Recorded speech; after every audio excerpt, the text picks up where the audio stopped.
Aggression. On the opposite end of the spectrum from prosocial behavior is the antisocial behavior of aggression, whether it's a preschooler destroying a playmate's block tower, a fourth grader teasing and taunting, or fights between teenage gangs. Aggression is a common and significant aspect of child development that has been extensively studied. Defining aggression. Aggression is behavior intended to cause harm to persons or property and not socially justifiable. Here are some types of aggression with examples. Proactive aggression. This type of aggression is intended to obtain something or achieve a goal. For example, a child might push another child to take their toy.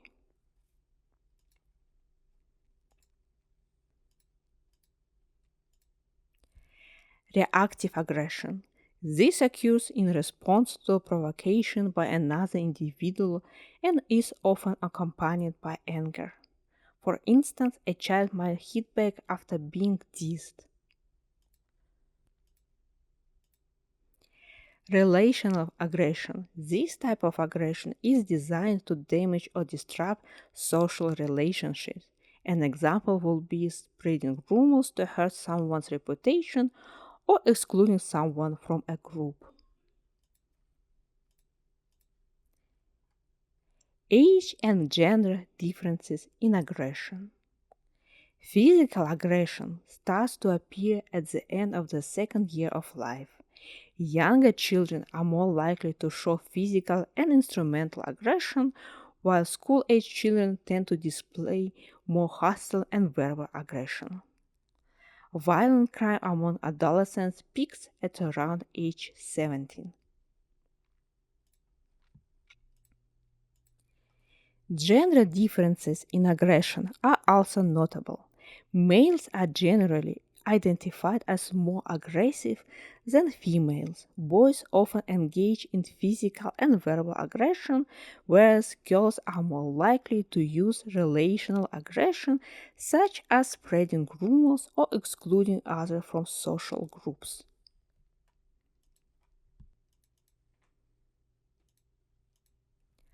Biological determinants of aggression.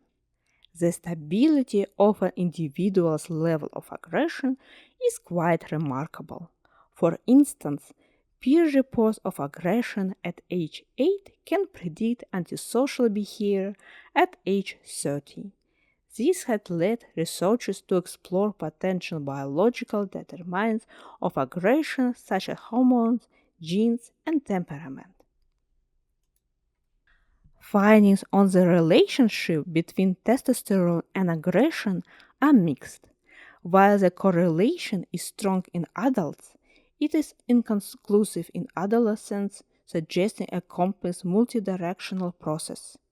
The evidence for a genetic influence is stronger. Twin studies show that identical twins are more similar in their levels of aggression compared to other siblings, indicating a genetic component. Environmental factors also play a role interacting with genetic effects. Researchers have found links between early temperament and childhood aggression. For example, babies with difficult temperaments tend to be more aggressive as children and adolescents. Additionally, impulsivity and difficulty with self regulation in preschool children can predict later aggression. Explanations for these links vary. Some suggest that an underlying trait is reflected in both aggression and temperament. Others believe that difficult temperaments may lead to harsh and punitive parenting, which then contributes to aggressive behavior.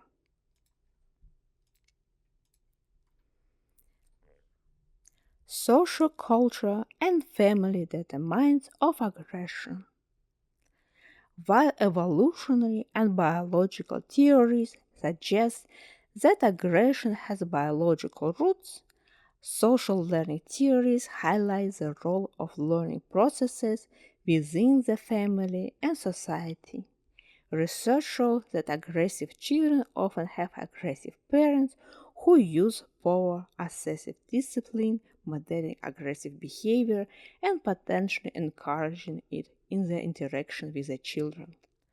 Cross cultural studies reveal that children tend to imitate the behavior of adults in their communities. Families of aggressive children often use a coercive family processes where treats and commands are norm rather than prosocial interaction. This aggressive outcome is more noticeable in boys than in girls. Theories once believed that aggressive children were vulnerable to peer rejection and social isolation. However, long term studies suggest more complex social outcomes. Children with similar level of aggression tend to form social groups and close friendships. For example, aggressive boys often have aggressive friends, while non aggressive children have non aggressive friends.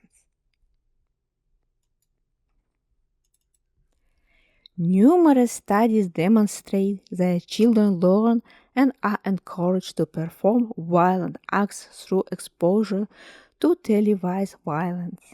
Children are particularly drawn to imitate the violent acts of a good protagonist who succeeds through aggression. Television violence fosters tolerance to all forms of aggression. This is an escalating problem as more aggressive children are more likely to watch violent programming.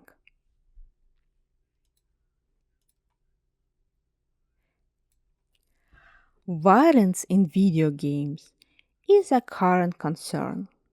Three features of violent video games make it more likely for children to imitate the violence they see compared to TV.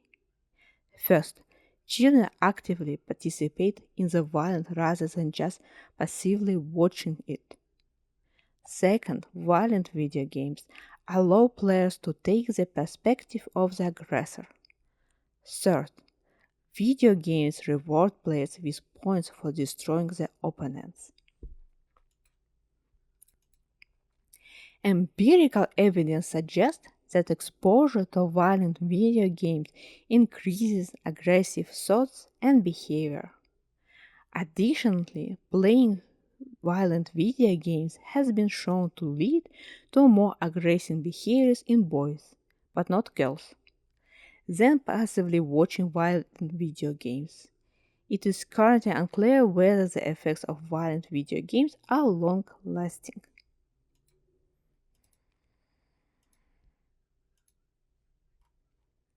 Exposure to real life violence. Not all the violence that children witness comes from movies or television programs. Many children experience repeated violence firsthand in their everyday lives. This can happen at home among family members, such as in case of spouse or child abuse. Increasingly, children around the world are also exposed to political, ethnic, or community violence. What happens to children who grow up in such violent environments? The main conclusion is that even when children are not physically injured by real life violence, they often become invisible or silent victims of these traumatic events. Younger children, in particular, seem to be more affected. Common problems include signs of fear and anxiety, such as withdrawal, constant crying and clinging, sleep disturbances, and bedwetting. Boys tend to be somewhat more vulnerable to these issues than girls. Additionally, these children often show increased use of aggressive words, engage in aggressive play, and have a general preoccupation with aggressive themes. Bullying and victimization. A survey of Canadian children in grades 6 to 10 found that almost 35% of boys and 30% of girls reported being victimized by peers at school in the past 6 weeks. Similar findings have been reported in studies from many other countries. According to Wendy Craig of Queen's University and Deborah Pepler from York University, about 10% of Canadian boys and 7% of Canadian girls admitted to bullying others, while 17% of boys and 18% of girls reported being targets of bullying at least twice in the previous week. Many children are bullied several times a week, and some are tormented for years by their peers. Not surprisingly, these children are at high risk from various problems including loneliness, depression, anxiety, low self-esteem, peer rejection, and academic difficulties.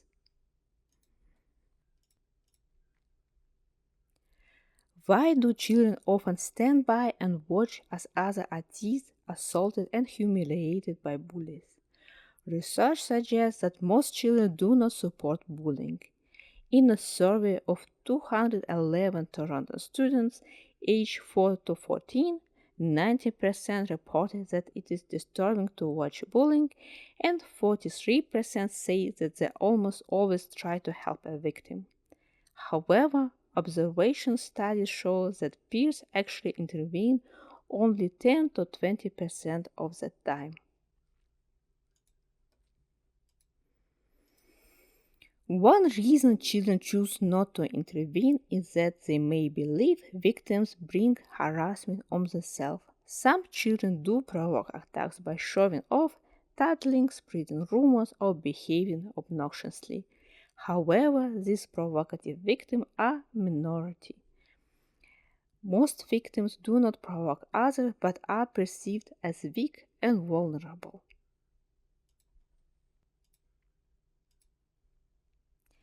This perception can also have negative implications. Children may fail to intervene on behalf of such peers because they appear cowardly and do not defend themselves. Boys, in particular, are unlikely to help peers who express fear. This view of the victim as weak contrasts with how many children see the bully. Although they may not like the bully, they often view them as powerful and high in social status. Some peers may not intervene because they want to increase their own status by associating with the bully. Others may fear that the bully will then target them if they step in. As our understanding of bullying has grown, it has become clear that it is unreasonable to expect students to resolve these peer problems on their own. Researchers have developed several school-based programs designed to reduce bullying. Cognitive and affective influences on aggression. Dodge and Crick have proposed an information processing model that explains why children respond aggressively in social situations through a series of emotional and mental steps. Step 1. Encoding cues. Aggressive action may occur when children fail to notice all the relevant cues in a social situation, focusing only on the negative ones. For example, a child might only see another child taking a toy and not notice that the other child was trying to return it. Interpreting events. Children might interpret an event and attribute malicious intent to someone else even when there is little evidence to support this, known as hostile attribution bias. For instance, a child might believe another child bumped into them on purpose even if it was an accident, leading to an aggressive response. Generating responses. Aggressive children tend to come up with fewer response options, and those they do think of are more likely to be aggressive.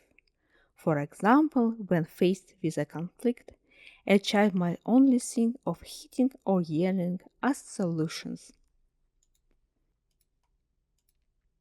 Selecting a response. When choosing how to respond, aggressive children are less likely to consider the consequences of the actions and more likely to justify the aggressive responses as legitimate. For instance, a child might decide to push another child thinking it's the only way to get the toy back, without considering that it might hurt the other child.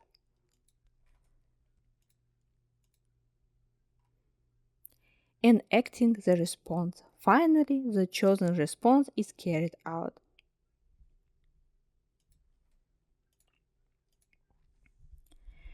Controlling aggression. While no definitive means to control aggression have been found, much have been learned about the developmental paths of antisocial children. Prevention is more effective than intervention after aggressive behavior has already appeared. Research does not support the idea of catharsis. Reducing aggression by viewing aggression or engaging in high energy activity actually works. Instead, training parents to replace negative remarks with positive ones and to use non physical punishment consistently and reasonably has effectively changed both parental and child behavior.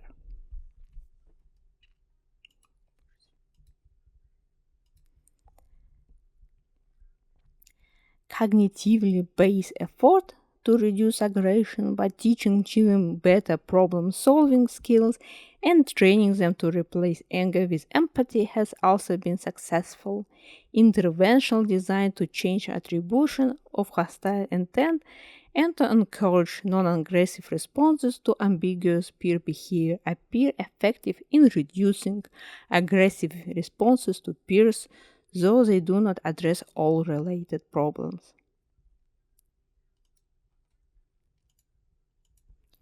Recently, approaches to intervention have been more comprehensive, involving school, families, and communities.